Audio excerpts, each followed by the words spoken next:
लखनऊ से बड़ी खबर है। समाजवादी पार्टी में स्वामी प्रसाद मौर्य का जबरदस्त विरोध हो रहा है। स्वामी प्रसाद मौर्य ने रामलला और प्राण प्रतिष्ठा को लेकर फिर विवादित बयान दिया है।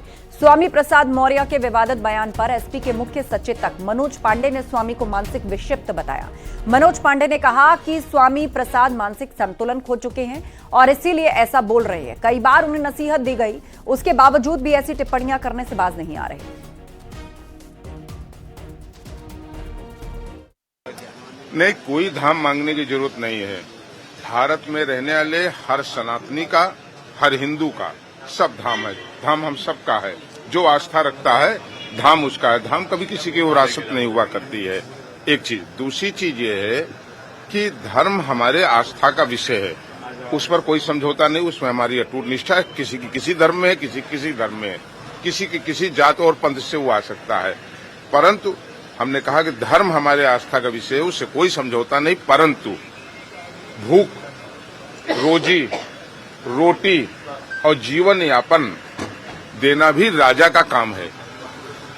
प्रजातंत्र और लोकतंत्र में एक चुनी हुई सरकार की ये नैतिक जिम्मेदारी है कि देश में रहने वाले हर जात, वर्ग और धर्म और भाषा को बोलने वाले लोगों को न्याय दे, उनके पेट में रोटी पहुंचे, उन्हें रोजगार मिले, उन्हें सम्मान मिले, भारत के संविधान के अनुसार समता और समरसता मिले, ये उनकी जिम्मेदारी है। स्वामी प्रसाद मौर्य पर शिवपाल यादव ने बयान दिया है। कहा कि धर्म पर प्रपंच नहीं होना चाहिए, धर्म पर अमल होना चाहिए। ये शिवपाल यादव ने स्वामी प्रसाद मौर्य को नसीहत देते हुए कहा है। स्वामी मौर्य ने प्राण प्रतिष्ठा पर सवाल उठाए थे और पूर्व में भी हिंदू देवी देवताओं समेत सनातन धर्म और साधु संतों को लेकर वो अनर्गल और अशोभनीय टिप्पणी करते रहे हैं। उनके बयानों की आलोचना होती रही है। समाजवादी पार्टी से इस पर सवाल पूछा जाता रहा है। अब शिवपाल यादव ने उस पर रिएक्ट किया है और कहा है कि धर्म पर प्रपंच नहीं होना चाहिए, धर्म पर अमल होना चाहिए। स्वामी प्रसाद मौर्य ने प्राण प्रतिष्ठा पर भी सवाल उठाए थे। देखिए, धर्म पर प्रपंच नहीं होना चाहिए, अमल होना चाहिए। देखिए, धर्म पर प्रपंच नहीं होना चाहिए, अमल होना चाहिए।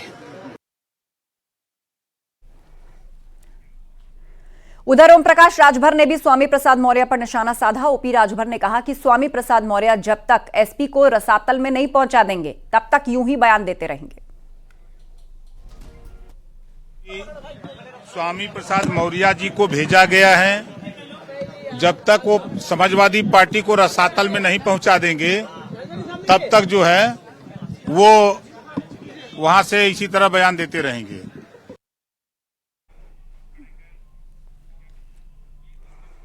एसपी नेता स्वामी प्रसाद मौर्य के बयान पर डिप्टी सीएम केशव प्रसाद मौर्य ने पलटवार किया। केशव मौर्य ने कहा कि समाजवादी पार्टी 2024 में समाप्तवादी पार्टी बनने वाली है। सपा नेता जो भी बोलते हैं अखिलेश यादव के आदेश पर बोलते हैं।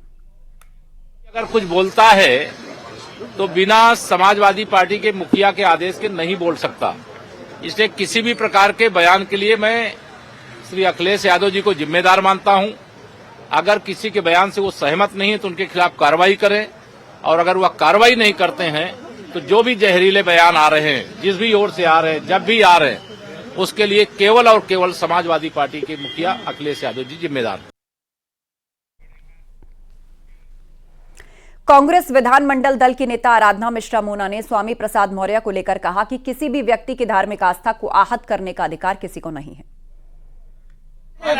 किसी की भी धार्मिक आस्था को आहत करने का कोई अधिकार नहीं है। उनकी व्यक्तिगत राय हो सकती है, पर किसी भी व्यक्ति की आस्था को आहत करना अनुचित है।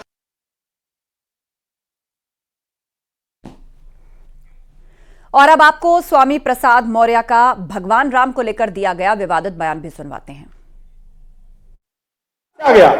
आप उस रामलला को जो छावनी थे उनको ले जाके वहां स्थापित करना चाहिए। प्राण प्रतिष्ठा कहां से आ गया? जो पहले से पूजा जा रहा है उसको प्राण प्रतिष्ठा कहां से? क्या राम निर्जीव हो गए थे? आप ये साबित करना चाहते हैं कि भगवान रामलला निर्जीव हो गए थे, निस्तार हो गए थे?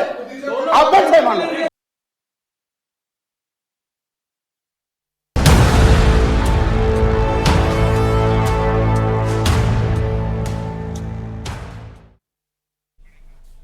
और बीजेपी से गठबंधन पर आरएलडी का बड़ा बयान सामने आया है। आरएलडी प्रवक्ता पवन आगरी ने कहा है कि गठबंधन के लिए बीजेपी ने पेशकश की है। बीजेपी 4 सीट पर लड़ने की बात कर रही है। हमने 12 सीटों पर लड़ने की तैयारी की है। गठबंधन किसके साथ होगा ये तय करेंगे। कई पार्टियां गठबंधन के लिए हमारे पास आ रही हैं। ये चुनावी वर्ष है और सारी पार्टियां हमें ऑफर कर रही हैं, क्योंकि हमारा एक राजनीतिक वजूद है, हमारे 9 विधायक हैं, तो निश्चित रूप से बहुत सारी पार्टी हमसे गठबंधन के लिए आतुर हैं, तो बातचीत चल रही है। भाई पार्टी कहना है कि आरएलडी उनके साथ है। देखिए, वो कौन होते हैं इस बात को कहने वाले कि क्योंकि ये तो हमारी पार्टी का अपना वजूद है, हमारा राष्ट्रीय नेतृत्व कहेगा कि हम किसके साथ हैं।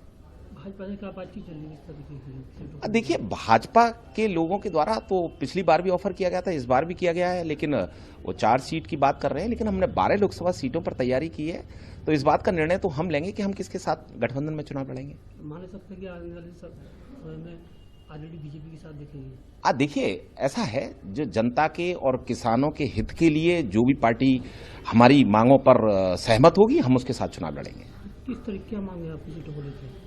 देखिए, हमारी तो यही है कि जो हमारा वजूद है और जिनके लिए हमने संघर्ष किया है, चाहे वो कामगार लोग हों, चाहे जो हमारे युवा लोग हैं, हमारे जो बेरोजगारी एक बहुत बड़ा मुद्दा है, तो ऐसे बहुत सारे मुद्दे हैं जिनको लेकर हमने अपना पार्टी का जो घोषणा पत्र जारी किया था, और जो भी हमारी उन मांगों पर सहमत होगा, हम उनके साथ चुनाव में इस बार लड़ेंगे।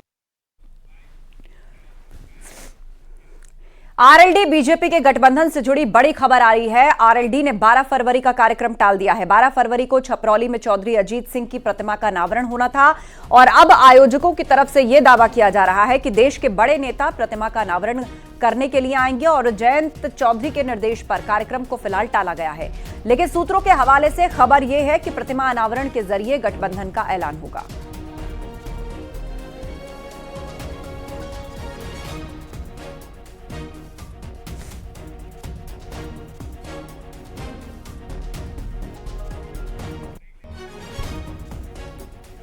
और रुकेंगे ब्रेक के लिए, खबरें लगातार जारी हैं।